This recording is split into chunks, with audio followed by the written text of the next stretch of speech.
এরপরেও কি বাচিক শিল্পী হওয়া যায় যদি আপনি আবৃত্তি শিল্পী? আচ্ছা, 1 নম্বর যোগ্যতার সাথে আরেকটা আসি। এখানে আবৃত্তির উপস্থাপনা লিখছি, বলেন তো একজন বিতার্কিকের 1 নম্বর যোগ্যতা কি?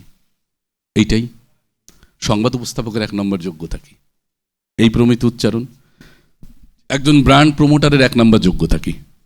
এইটা। বাচিক শিল্পের যে মাধ্যমে যে কাজ করতে চান তারই কিন্তু 1 নম্বর যোগ্যতা এইটি, অর্থাৎ প্রমিত উচ্চারণ আমাকে জানতে হবে। যদি না জানি আমি বাচিক শিল্পের কোনো মাধ্যমে কোনোভাবেই কাজ করতে পারবো না। দ্বিতীয় যোগ্যতা, আপনারা অনেকেই বলেন আমার এক্সপ্রেশন আসে না, তাই না? একই রকম কথা বলেন। উচ্চারণ জানলেও আবৃত্তি হবে না, উপস্থাপনা হবে না, বক্তব্য হবে না, কন্টেন্ট ক্রিয়েশন আপনি করতে পারবেন না। কারণ আমরা সব একভাবে বললে হবে?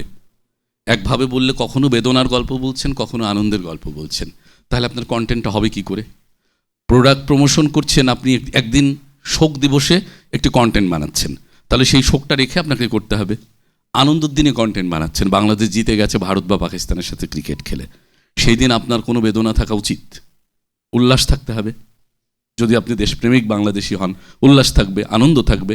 তাহলে সেদিন আপনি যদি ব্যবসায়ী হন, সেই কন্টেন্টটা শুরু করবেন শুরু দিয়ে, আজকে বাংলাদেশ জিতে গেছে, আনন্দের সীমা নেই, অতএব সেই আনন্দ রেখে কিন্তু আজকে আমাদের এই সকল প্রোডাক্টে একটা ধামাকা অফার চলছে, শেষ পর্যন্ত ভিডিওটা দেখেন, এই যে তারপরে শুরু করলেন।